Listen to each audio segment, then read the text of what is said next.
media's failure to call out John McCain. Tonight, an astounding new audio recording from Pastor John Hagee, the controversial evangelical leader whose endorsement John McCain sought and still says he's happy to have. Yes, you may know he's called the Catholic Church the Great Whore and claimed God sent Hurricane Katrina as punishment for a New Orleans gay pride parade. But the newly discovered comments may top them all. In sermons from the 1990s revealed today, Hagee claims Hitler was doing God's work and that the Holocaust was just Hitler's way of fulfilling God's will. God says in Jeremiah 16, "Behold, I will bring them, the Jewish people, again into the land that I gave unto their fathers." That would be Abraham, Isaac, and Jacob. "Behold, I will send for many fishers, and after will I send for many hunters. And they, the hunters, shall hunt them," that will be the Jews, "from every mountain and from every hill and from out of the holes of the rocks." Then God sent a hunter. A hunter is someone who comes with a gun, and he forces you. Hitler was a hunter. How did it happen? Because God allowed it to happen. Why did it happen? Because God said, my top priority for the Jewish people is to get them to come back to the land of Israel. McCain has condemned many of Hagee's offensive remarks, but just last month he told ABC News he's still glad to have his endorsement, partly because he admires Hagee's advocacy for the state of Israel.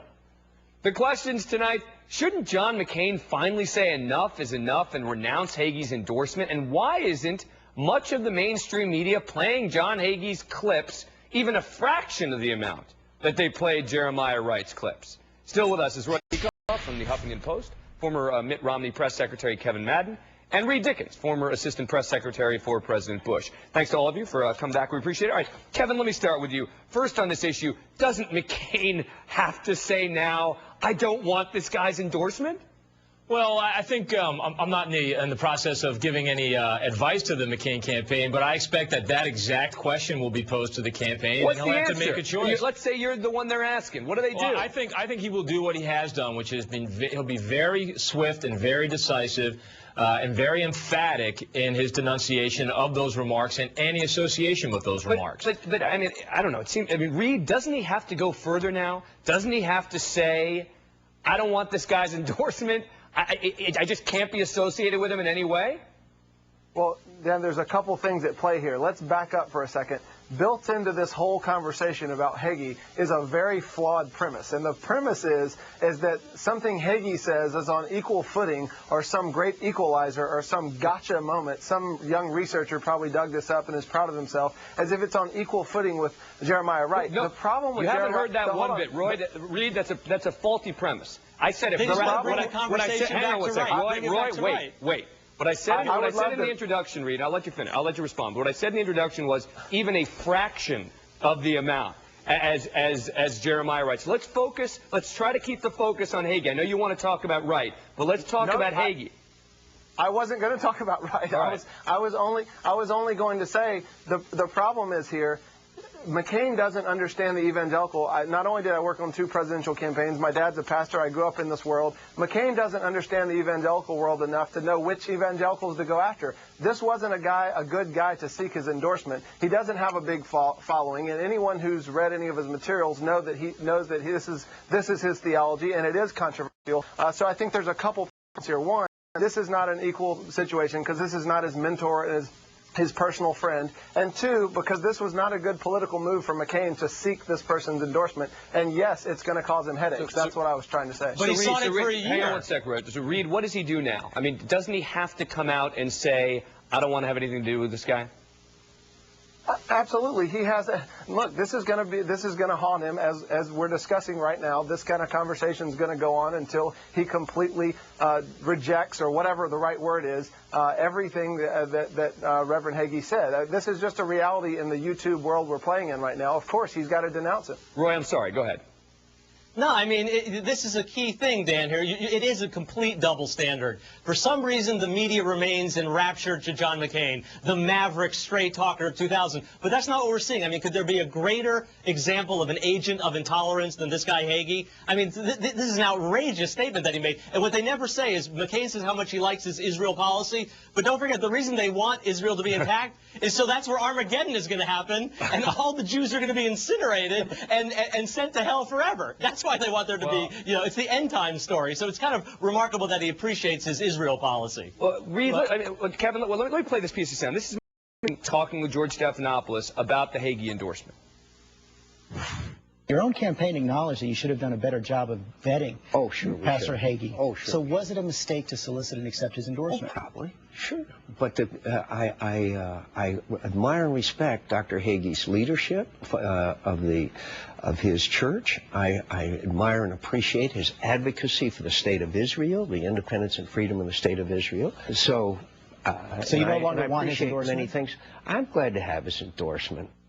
I mean, Kevin, at this point, I can't imagine many Americans who support Israel want that. I mean, let's even just say Jews for a minute, support Israel are going to really want that kind of support. Well, this goes exactly to Reed's point, which is that, this is an evangelical leader that doesn't have that great of a following. And if they had done probably a greater degree of vetting, that they probably realized that this was an endorsement that was not something, it was something that they were probably going to have to answer for somewhere down the line, like they're doing today. Kevin, but I do expect. Kevin, they didn't try to do it right away. It wasn't a quick decision. He worked for a year to get this endorsement. So what does that say about his judgment, which is what they're always asking about Obama? Well, I don't think that this has anything to do with. I don't think this is not the type of issue that's going to come in bring any of John McCain's core judgments into question. This has much more to do, Roy, with the process of endorsements. Some endorsements matter, some of them don't. The fact is, you go after as many as possible when you're building up a primary campaign. All right, Reed, let me ask you the question that you wanted to talk about before, and that is the media coverage and the comparison of the right to Hagee thing. Look, whether it should be equal or not, is it not a fair criticism, a media criticism, to say right was everywhere, all the time? Tonight, we've got this story on Hagee and this Hitler comment. I think a couple of other programs have done it, but it's basically being ignored in the mainstream media. Isn't there something wrong with that? Well, I think we're kind of missing the point, and here's why. Barack Obama ran as the post-racial, post-partisan candidate, ushering in this new age of post-racial, post-partisan politics, and it turns out his mentor is a Louis Farrakhan racist. This is not John McCain's best friend or mentor. I agree the comments are outrageous, and they're going to haunt John McCain for quite a while. And yes, and Barack Obama repudiated his pastor and repudiated Louis Farrakhan in no uncertain terms. John McCain has not done the same thing. But Roy, I think the difference is there was such a close identification with Reverend Wright over 20 years versus Hagee, who was somebody John McCain hardly even knows. I'm probably not trying to. I'm not trying to validate anybody. As much as I'm trying to explain the process by which this has been accomplished. There's something different about seeking out an endorsement. Okay, let's even. Can I just go back to my? Let me go back to my original point. Yeah. The real story here, and again, I'm just coming from an evangelical conservative perspective, the real story here is how awkward and uncomfortable Senator McCain is within this sect of the party. He didn't know any better. There's a lot of evangelicals that he needed to go get their endorsement. He needed to humble himself, and this was not the guy. That's a great point that Reed's making, because McCain's whole brand is that he's a straight shooter. But we see that what he did is he was against the agents of intolerance, but the new John McCain went and kissed the ring of Jerry Falwell and Pat Robertson and went searching for Hagee so he could prove his bona fides to the right. It shows that he's playing a false game, that he's not the straight shooter, Roy, and he's trying to show that he is. He's been very, very aggressive in knocking down and repudiating, and doing it very quickly, knocking down and repudiating these remarks by Hagee. Roy, are we expecting more comments from Hagee to emerge? Oh, there's no question. I mean, there's a book where he's got things. He compared. You watched sexism from the last segment. He compared unfavorably a woman with PMS to a terrorist. He said the difference is you can negotiate with a terrorist. Yeah, there's a lot more of this coming, Dan. Go ahead, let me chime in here. Of course, there's going to be a lot more of it. On the Republican side, there are thousands of pastors that endorse. Yes, he sought his endorsement. Yes, it's going to cause headaches. The problem is this isn't John McCain's personal mentor and friend of 20 years, and I don't think that this really speaks to John McCain's judgment, other than he's not very comfortable and he's not very knowledgeable of the evangelical world. Final question here politically, all right? John McCain still wants all those people who Hagee's talking to, all right? So as a political matter, I mean, is this stuff awful enough that finally McCain is going to have to say something more, which is, I don't want his endorsement? I mean, this is the same guy who's criticized Barack Obama over the Hamas endorsement, which Obama has said he doesn't want.